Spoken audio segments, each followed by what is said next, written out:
যার যার মার্কায় ভোট দিতে পারি। মোবাইল থাম্ব নির্বাচন, আমরা যদি আঙ্গুলের ছাপের মাধ্যমে আমরা যেভাবে এখন পাসওয়ার্ড আমাদের যার যার ভোটার আইডি নাম্বার পাসওয়ার্ডের মধ্য দিয়ে যার যার পছন্দ মতো দলের মার্কায় আমরা ভোট দিতে পারি, তাহলেই জনগণের প্রত্যেকেই নিরাপদে ঘরে বসে ভোট দিতে পারবেন। দেশে বিদেশে যেখানেই থাকেন প্রতিটি নাগরিকের ভোটাধিকার নিশ্চিত হবে। এভাবে সবার ভোটাধিকার নিশ্চিত হওয়ার মধ্যে দিয়েই গণতন্ত্র এবং রাষ্ট্র সুরক্ষিত হবে, সবার মত প্রতিফলন ঘটবে। না হলে প্রবাসীরা ভোট দিতে পারবেন না, মা বোনরা ভোট দিতে পারবেন না, আমরা কেউ নিরাপদে ভোট কেন্দ্রে গিয়ে ফিরে আসতে পারবো এই ধরনের নিশ্চিত পরিবেশ নাই।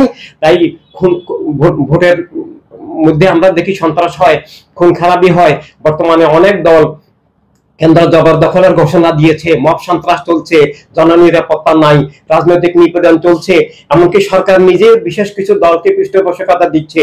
এই অবস্থায় নিরাপদে ভোট দিতে হলে, সবার ভোটাধিকার নিশ্চিত করতে হলে, গণতন্ত্র তথা রাষ্ট্র এবং জনগণের প্রতিনিধিত্ব নিশ্চিত করতে হলে কেবলমাত্র মোবাইলের মাধ্যমে যে নির্বাচন, মোবাইল অ্যাপসের মাধ্যমে যে নির্বাচন, যেটা বর্তমানে এস্তোনিয়াতে আছে, এভাবেই নিরাপদে ভোট দেওয়া সম্ভব।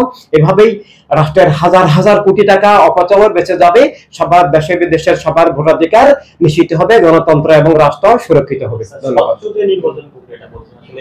বিগত সরকারের আমল তো তারা জোর দখল করে নির্বাচনে ভোট দিতে পারেনি। আপনার কি মনে হয় এখন যে পরিস্থিতি, এবারও কি স্বচ্ছ নির্বাচন হবে? স্বচ্ছ নির্বাচন হতে হলে সরকারকে দলনিরপেক্ষ পক্ষপাত মুক্ত হতে হবে।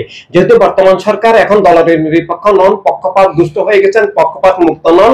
কিছু দলকে তারা প্রশ্রয় দিচ্ছেন, কিছু দলকে তারা উপেক্ষা অবহেলা করছেন।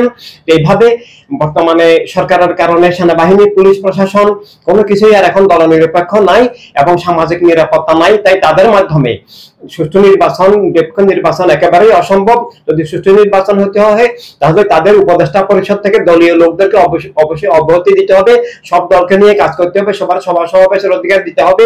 মিথ্যা মামলা প্রহসনের এই যে নির্বাচন পরিত্যাগ করতে হবে এবং সুষ্ঠু নির্বাচন করতে হলে তাদেরকে মানে নির্বাচনী সরকার হিসাবে তাদেরকে অবশ্যই সংশোধন হতে হবে। আর তা যদি না হয় তাহলে অবশ্যই মানে তাদেরকে পদত্যাগ করে নতুন নির্বাচনী সরকার গঠন করতে হবে। ধন্যবাদ।